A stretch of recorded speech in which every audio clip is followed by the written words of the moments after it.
अगर आपका मन भी अशांत है और इधर उधर भटकता रहता है तो इस कहानी के माध्यम से हम आपको बताते हैं कि आप इसे वश में कैसे कर सकते हैं, कैसे इसे एकाग्र करके अपने काम में लगा सकते हैं। एक बार एक संत महात्मा किसी नगर से गुजर रहे थे। तभी रास्ते में उनकी नज़र एक कपड़े के व्यापारी पर पड़ी जो बहुत ही दुखी और परेशान नजर आ रहा था। संत महात्मा उस व्यापारी के पास गए और पूछा, हे पुत्र, तुम इतने उदास क्यों दिखाई दे रहे हो? अगर तुम मुझे अपनी चिंता का कारण बताओ तो मैं तुम्हारी कुछ मदद कर सकता हूँ। कपड़े के व्यापारी ने संत महात्मा को प्रणाम किया और उनको अंदर बुलाया। उस व्यापारी ने कहा कि जब से मेरी पत्नी की मृत्यु हुई है तब से मेरे घर पर मेरे बेटे की देखभाल करने वाला और कोई नहीं रह गया है, इसलिए मैं हमेशा इसे अपनी दुकान पर लेकर आ जाता हूँ। लेकिन वो मेरी दुकान पर आने वाले हर ग्राहक की पगड़ी उछालकर फेंक देता है, कभी उनका झोला उठाकर बाहर फेंक देता है।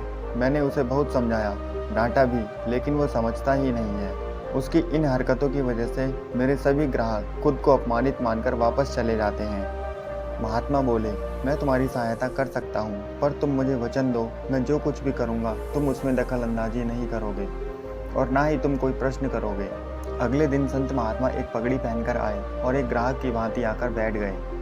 व्यापारी का बेटा आया और उनकी पगड़ी उछाल दी। संत महात्मा मुस्कुराए और बोले, जाओ इस पगड़ी को वापस लेकर आओ। वह बच्चा दौड़कर गया और पगड़ी वापस लेकर संत महात्मा को दे दी। अगले दिन संत महात्मा एक कुल्हाड़ी और एक लकड़ी लेकर आए। उस लड़के ने फिर से उनकी पगड़ी उछाल दी। इस बार संत महात्मा ने उसे लकड़ी और कुल्हाड़ी दी और कहा, जाओ इस लकड़ी को काटो। व्यापारी थोड़ा सा डर गया कि कहीं उसके लड़के को चोट न लग जाए, लेकिन वह कुछ कर भी नहीं सकता था क्योंकि उसे अपना वचन याद था।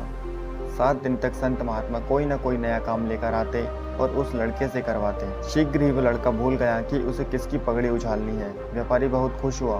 उसने संत महात्मा को धन्यवाद किया। दोस्तों, हमारे मन में हमेशा कुछ न कुछ चलता रहता है। जब हमारे पास करने के लिए कोई काम नहीं होता तो ये व्यर्थ की बातें सोचता रहता है। यदि हम इसे एकाग्र करके किसी काम में लगाएं तो यह केवल उस काम के बारे में ही सोचेगा और इसमें व्यर्थ के विचार भी नहीं आएंगे।